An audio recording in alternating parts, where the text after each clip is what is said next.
नमस्कार दोस्तों, स्वागत है आपका अपने YouTube चैनल स्टडी रूम पर। मैं रोहित कुमार आज आपके लिए लाए हैं बहुत ही महत्वपूर्ण टॉपिक जो परीक्षा की दृष्टि से बहुत ही महत्वपूर्ण है, जो आपको आना चाहिए। तो चलिए शुरू करते हैं आज का टॉपिक। आज का टॉपिक है हमारा विभाज्यता के नियम यानी डिविजिबिलिटी रूल्स। ठीक, आज ये पढ़ेंगे। वैसे यह नंबर सिस्टम का ही पार्ट है, लेकिन हम आपके लिए अलग से वीडियो बना रहे हैं ताकि आप अच्छे से समझ सकें, ठीक है, और आसानी से कर सकें क्वेश्चन। तो चलिए हम एक क्वेश्चन लिए हैं। मान लीजिए आपको एग्जाम में पूछ ले रहा है कि इनमें से कौन सी संख्या 4 से पूर्णतः विभाजित है, तो आप उस समय क्या करेंगे? अगर आपको आता होगा तो तुरंत आंसर लगाएंगे, अगर नहीं आता होगा तो आप यही करेंगे, 4 को डिवाइड करेंगे सब में, हर एक संख्या में डिवाइड करके देखेंगे क्या कौन सी विभाज्य हो रही कौन सी नहीं। उस इतना सब प्रोसेस करने में आपका करीब 1 से 2 मिनट चला जाएगा। ठीक है, अगर आपको कॉन्सेप्ट आता होगा तो अब केवल क्वेश्चन देखेंगे और उनके ऑप्शन देखेंगे, बस आप लगा देंगे तुरंत टिक। तो यही हम आपकी प्रॉब्लम को सॉल्व करने के लिए यह वीडियो बना रहे हैं। ठीक है, तो चलिए देखते हैं, हम शुरू करेंगे। आज हम सीखेंगे 1 से लेकर 11 तक विभाज्यता के नियम, ठीक है, जो आपकी परीक्षा की दृष्टि से बहुत ही आवश्यक है। तो देखते हैं 1 से लेके 11 तक। ठीक है दोस्तों, तो पहले हम एक की विभाज्यता देख लेते हैं। वैसे पूछता नहीं है एग्जाम में, लेकिन हम फिर भी हम आपको जानकारी के लिए बता दे रहे हैं कि 1 की विभाज्यता क्या होगी या कैसे पहचानेंगे। ठीक है, 1 की विभाज्यता एक ऐसा अंक है जो किसी भी संख्या को काट सकता है, लेकिन ऐसा कोई भी अंक नहीं है जो 1 को काट सके। मान लीजिए अगर हम 1/6 लिख दें तो क्या 6 1 को काट सकता है? नहीं, पॉसिबल ही नहीं है। ठीक है, अगर हम यहाँ पे 7 लिख दें या 8 या 6 ही लिख दें, अगर 1 से काटेंगे डिवाइड करेंगे तो ये आराम से कट जाएगा, 1 छक्का 6। ठीक है, तो ये देख लेंगे। अब इसके बाद आती है 2 की विभाज्यता, यानी 2 की विभाज्यता। ठीक है, 2 की विभाज्यता के लिए हम कैसे पहचानेंगे? किसी भी संख्या के अंत में अगर सम है या फिर 0 है तो वह संख्या पूर्णतः 2 से विभाज्य हो जाएगी। अगर इनके अलावा कोई दूसरी संख्या है तो वो नहीं कटेगी। इससे हम पहचान लेंगे कि वह 2 की विभाज्यता नहीं है।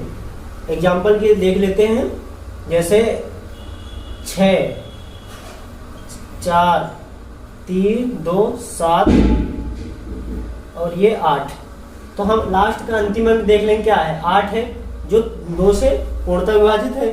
तो यह हम कह सकते हैं कि यह संख्या पूरी 2 से विभाज्य होगी। अगर इसी जगह हम कुछ और रख दें, यहाँ पे 3 रख दें, तो क्या ये कटेगा 2 से? नहीं कटेगा, इसलिए यह नहीं है। तो बस यही, बस क्वेश्चन को देखना है, आराम से आ जाएंगे। आप पूरे 1 से 11 तक देख लीजिए, यह वीडियो बिल्कुल स्किप ना करिए, एक कॉन्सेप्ट समझ लीजिए। पेपर में जब भी कभी आपको फंसेगा तो यहाँ बस कॉन्सेप्ट याद रहेगा दिमाग में, तुरंत देखेंगे ऑप्शन और तुरंत टिक कर देंगे, 1 नंबर मिल जाएगा, नौकरी मिल जाएगी आपको। ठीक है, अब देखते हैं अगला 3 की विभाज्यता। 3 की विभाज्यता हम कैसे पहचानेंगे? ठीक है, देखते हैं 3 की विभाज्यता। ठीक, तो 3 की विभाज्यता पहचानने के लिए हम क्या करेंगे? जो ऑप्शन में दिया रहेगा संख्या, उनमें क्या करेंगे कि सभी अंकों का योग कर देंगे। जो योग हमें प्राप्त होगा वह संख्या देखेंगे 3 से पूर्णतः विभाजित है या नहीं। तो अगर पूर्णतः विभाजित है तो वो ऑप्शन सही होगा, अगर नहीं है तो वो ऑप्शन नहीं होगा। एग्जाम्पल के लिए हम देख लेते हैं, यहाँ पे जैसे लिखा 4 3 8 9 6। अब इसका अंकों का योग करते हैं, 4 3 7, 7 और 8 15, और 15 और 9 24, और 24 6 30। इसका योग कितना आया? 30। तो अब हम ये चेक कर लें यह संख्या 3 से विभाज्य है कि नहीं। जो कि पूरी है। ठीक, तो यह संख्या 3 से विभाजित है। और अगर इसी जगह हम यहाँ पे कुछ और रख दें, मान लीजिए यहाँ पे 7 रख दें 6 की जगह, तब हम जोड़ेंगे कितना हो जाएगा, 31 हो जाएगा। 31 हो जाएगा। तब हम फिर से चेक करेंगे कि यह संख्या 3 से विभाजित है या नहीं। तो आप तो जानते हैं कि 3 से यह पूर्णतः विभाजित नहीं है, तो इसलिए यह संख्या नहीं होगी। ठीक है, अब हम देखते हैं 4 की विभाज्यता। 4 की विभाज्यता। 4 की विभाज्यता के लिए हम क्या करेंगे, किसी भी संख्या के अंत के जो 2 अंक होंगे उनमें अगर 4 का पूर्णतः विभाग मतलब भाग चला जाएगा, अगर वो 2 अंक 4 से पूर्णतः कट जा रहे हैं तो वह संख्या 4 की विभाज्यता होगी। अगर नहीं कट रहे हैं तो वह 4 की विभाज्यता नहीं होगी। मान लीजिए एग्जाम्पल के लिए देख रहे हैं कि जैसे एग्जाम्पल में देखते हैं 2 6 3 7 5।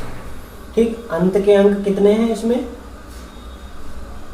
अंत के अंक कितने हैं इसमें, स्टॉप करो। एग्जाम्पल देखते हैं जैसे 5 3 7 8 2 4। ठीक है, अब इसमें हम अंत के 2 अंक देखेंगे कि क्या है हमारे अंत के 2 अंक, 24, जो कि 4 से पूर्णतः विभाजित है। 4 से 24। ठीक है, तो यह संख्या हमारी 4 से पूर्णतः विभाजित होगी। अगर नहीं, अगर लास्ट में अगर 0 भी आ रहा है, अगर लास्ट में 2 0 भी आ रहा है तब भी वह संख्या 4 से विभाज्य होगी। ठीक है, अगर नहीं होगी, जो बचेगा वो हमारा रिमाइंडर हो जाएगा। ठीक है, किसी किसी क्वेश्चन में पूछते हैं कि इस 4 से इस संख्या में भाग करने पर रिमाइंडर क्या आएगा, तो उस समय भी यही करना है आपको कि लास्ट के 2 अंकों में ही डिवाइड करना है। अगर जो पूर्णतः विभाजित हो जा रही है तो वो विभाजित है, अगर नहीं हो रही है तो जो बचेगा वो उसका रिमाइंडर हो जाएगा। ठीक है, मान लीजिए यहाँ पे हम जैसे लिखते हैं 25। अब 25 तो पूर्णतः विभाजित है नहीं, तो 25 को हम 4 से भाग करेंगे, कितना आएगा, 4 से 24, 5 से 4 गया 1। ठीक, अगर क्वेश्चन में पूछता है कि इस संख्या में 4 का भाग देने पर रिमाइंडर क्या आएगा, तब आप क्या करेंगे, लास्ट के 2 अंकों में 4 का भाग कर देंगे, जो बचेगा वही उसका रिमाइंडर हो जाएगा। ठीक है, समझ गए। हाँ, अब देखते हैं 5 की विभाज्यता। 5 की विभाज्यता क्या होगी, देखते हैं। 5 की विभाज्यता, किसी संख्या के अंत में अगर 0 आए, ठीक, या फिर 5 आए, तो वह संख्या 5 से पूर्णतः विभाजित होगी।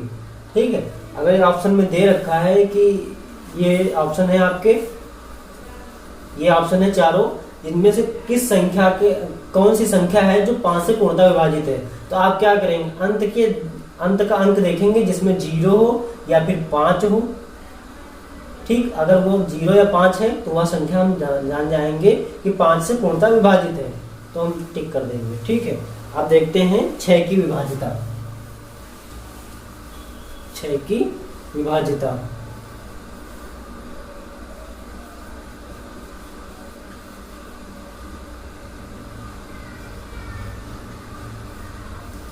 की विभाज्यता, इसमें 2 कंडीशन होती हैं।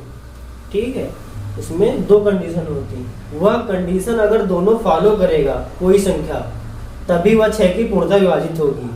इसमें हम फैक्टर कर लेते हैं, इसको कैसे लिख सकते हैं, 2 × 3 लिख सकते हैं इसको, यानी 2 3 6। ठीक है, इसको लिख सकते हैं। इसमें पहली कंडीशन यह होगी इसकी कि वह संख्या, उस संख्या के अंतिम अंक अगर समपूर्णांक है, समपूर्णांक यानी 2 4 6 8 10 12 डैश। ठीक है, अब इसके बाद ये पहली शर्त होगी। दूसरी शर्त क्या होगी, मतलब कि उस संख्या के अंकों का योग, अगर वही जो 3 नंबर 3 की विभाज्यता थी वही इस जगह पे आएगी, जो 2 की विभाज्यता थी वो इस जगह आ रही है। ठीक है, तो उस संख्या के अंकों का योग अगर 3 से डिवाइड होगा तब वह संख्या पूर्णतः विभाजित होगी। तो जिसमें अगर वह उन संख्याओं का योग 3 से डिवाइड होगा तो वह संख्या पूर्णतः विभाजित होगी। तो ये दो कंडीशनें जब उस संख्या में दोनों बराबर शर्तों का पालन करेंगी तभी वह संख्या 6 से विभाजित होगी। ठीक है, तो एग्जाम्पल है इसका 8 4 3 4 2। अब इसको जोड़ लीजिए। पहली कंडीशन फॉलो कराइए। लास्ट का अंक कितना है 2, यानी यह 2 से डिविजिबल है। अब दूसरी कंडीशन क्या है कि इनके अंकों का योग 3 से कटना चाहिए। तो 8 4 12, 12 3 15 और 15 4 19, 19 2 21। इनके अंकों का योग कितना है 21। अब हम इसको 3 से डिवाइड करेंगे तो ये पूर्णतः कट जाएगी, यानी यह संख्या हमारी 6 की कंडीशन को फॉलो कर रही है, इसलिए यह संख्या 6 से विभाज्य है पूर्णतः। ठीक है, अब हम देखते हैं 7 की विभाज्यता। ठीक है, देखेंगे अब हम 7 की विभाज्यता। 7 की विभाज्यता बहुत ही इंपॉर्टेंट होती है, मोस्टली इसी को पूछते हैं, मतलब ऐसे। ठीक है, देखेंगे 7 की विभाज्यता।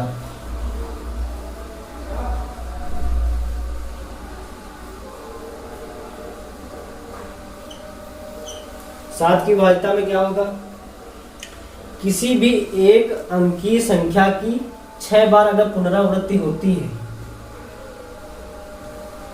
तो वह संख्या 7 से पूर्णतः विभाजित होगी। मान लीजिए हम एग्जांपल ले लेते हैं, अगर 2 2 2 2 2 और 2 ये 6 बार लिखी है। अगर पूछे एग्जामिनर आपसे पूछता है कि यह संख्या 7 से विभाजित है या नहीं, तो आप अगर चेक करना चाहें या ना चाहें वो आप मोबाइल में कैलकुलेटर कर लीजिए, लेकिन यह यूनिवर्सल ट्रूथ है कि 7 से विभाजित होगी। आप चेक कर सकते हैं। अगर इसी जगह कोई भी संख्या ले लीजिए, अगर 6 6 6 6 या 6 6 3 3 6, ठीक। अब इसको अगर 7 से डिवाइड करेंगे तो यह भी पूर्णतः विभाजित होगी। मतलब किसी भी एक अंकी संख्या को 6 बार बार बार लिखने पर वह 7 से पूर्णतः विभाजित होगी, यह याद कर लीजिए। और भी इसके एग्जाम्पल हैं, एक कितने मतलब किस किस संख्या से विभाजित होगी, तो जिसमें है आपका 3 6 अंकों की एक बार जो मतलब बार बार लिखने पर वो संख्या और किसी अंक से विभाजित होगी कि नहीं, उसके लिए और भी संख्याएं हैं जो हम बता रहे हैं। 3 है, 7 है, 11 है, 13, 37 और 1001।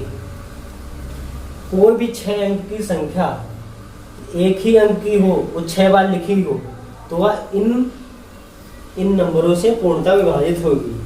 ठीक है, अब देखते हैं हम 8 की विभाज्यता। 8 की विभाज्यता, ठीक। 8 की विभाज्यता क्या कहती है कि किसी भी संख्या में अगर लास्ट के 3 अंक 8 से विभाज्य हो जाएं तो वह संख्या पूर्णतः विभाजित होगी। ठीक है, आप चेक कर लीजिए एग्जाम्पल के लिए, समझ गए कि किसी भी संख्या में, मान लीजिए कोई भी संख्या है, अगर इसके अंतिम कोई भी संख्या है, इसके अंतिम 3 अंक अगर 8 से विभाजित हो रहे हैं, डिवाइड करके देख लीजिए, अगर वो 8 से विभाजित हो रहे हैं तो वह संख्या 8 की विभाज्यता है, यानी 8 से पूर्णतः विभाजित हो जाएगी। ठीक है, एग्जाम्पल देखते हैं इसमें 7 3 4 5 1 2। इसके अंतिम 3 अंक कितने हैं, 512 है। ठीक है, इसको हम डिवाइड करेंगे अगर 8 से, तो 48 से 48 और 3 बचा, यानी ये हो गया 32, यानी 8 चौक 32, 48 8 चौक 32 ये आएगा, यानी यह संख्या पूर्णतः विभाजित होगी किससे, 8 से। इसका दूसरा एग्जांपल देख लीजिए, यानी 3 4 6, अगर 0 0 भी है तो भी यह संख्या 8 से पूर्णतः विभाजित होगी, क्योंकि 3 अंक अगर इसके 0 भी हैं तब भी यह पूर्णतः विभाजित होगी। ठीक है, अगर यहाँ पे लिखा हो 8 6 4 2 3 4। अब लास्ट के अंक डिवाइड करेंगे तो कितना आएगा, 8 16 24 16 यानी 7 74। ये नहीं डिवाइड होगी, आप कैलकुलेटर करके देख लीजिए या खुद से भाग कर लीजिए, या संख्या नहीं विभाजित होगी, इसलिए ये 8 की विभाज्यता नहीं है। अब हम देखते हैं 9 की विभाज्यता। 9 की विभाज्यता में क्या होगा कि 9 की विभाज्यता में क्या होगा, अंकों का योग अपॉन 9, यानी अंकों का अगर योग 9 से विभाजित हो रहा है तो वह संख्या 9 से पूर्णतः विभाजित होगी। ठीक है, तो चलिए अब हम देखते हैं 11 की विभाज्यता। 10 की क्यों नहीं बताई, 10 की सभी को बताओ, लास्ट में अगर 0 है तो वह 10 से पूर्णतः विभाजित हो जाएगी। ठीक, उसमें बताने वाला कुछ है नहीं, तो सीधे हम देखते हैं 11 की विभाज्यता। 11 की विभाज्यता, किसी भी संख्या में एक एक अंक छोड़कर जोड़ा जाए, फिर जो छोड़ा गया अंक है उसको जोड़ा जाए, फिर दोनों का योग करेंगे, उनका जो अंतर आएगा 0 या फिर 11 से विभाज्य हो तो वह पूरी संख्या 11 से विभाजित होगी। मान लीजिए एग्जांपल लेते हैं कोई कि 4 8 3 2 7 1 8। ठीक है, अगर हम इसमें संख्या 4 एक एक छोड़ दें, पहले दूसरी छोड़ देंगे, तीसरी जोड़ेंगे, तीसरी इसके बाद चौथी छोड़ देंगे, पांचवी जोड़ेंगे, 4 3 7 और 7 7 14 और 14 और 8 22। कितना आया, 22। अब जो छोड़ा है, जो अंक छोड़े हैं उनको जोड़ लेते हैं, 8 2 10 और 10 1 11।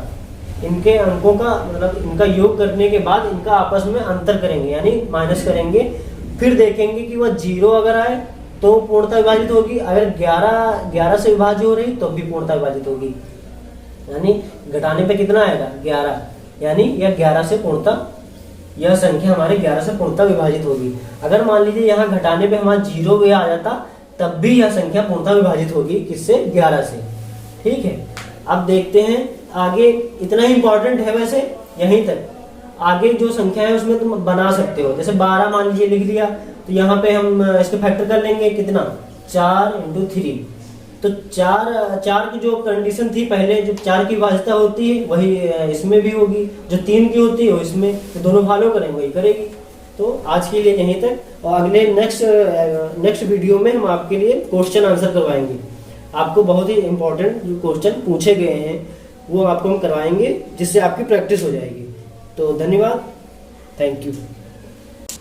अगर वीडियो पसंद आई है तो एक लाइक जरूर बनता है और सब्सक्राइब जरूर कर लेंगे, क्योंकि इससे भी अच्छी वीडियो हम आपके लिए लेकर आएंगे जिसमें आप बहुत आसानी से सीख सकते हैं। जय हिंद, जय भारत।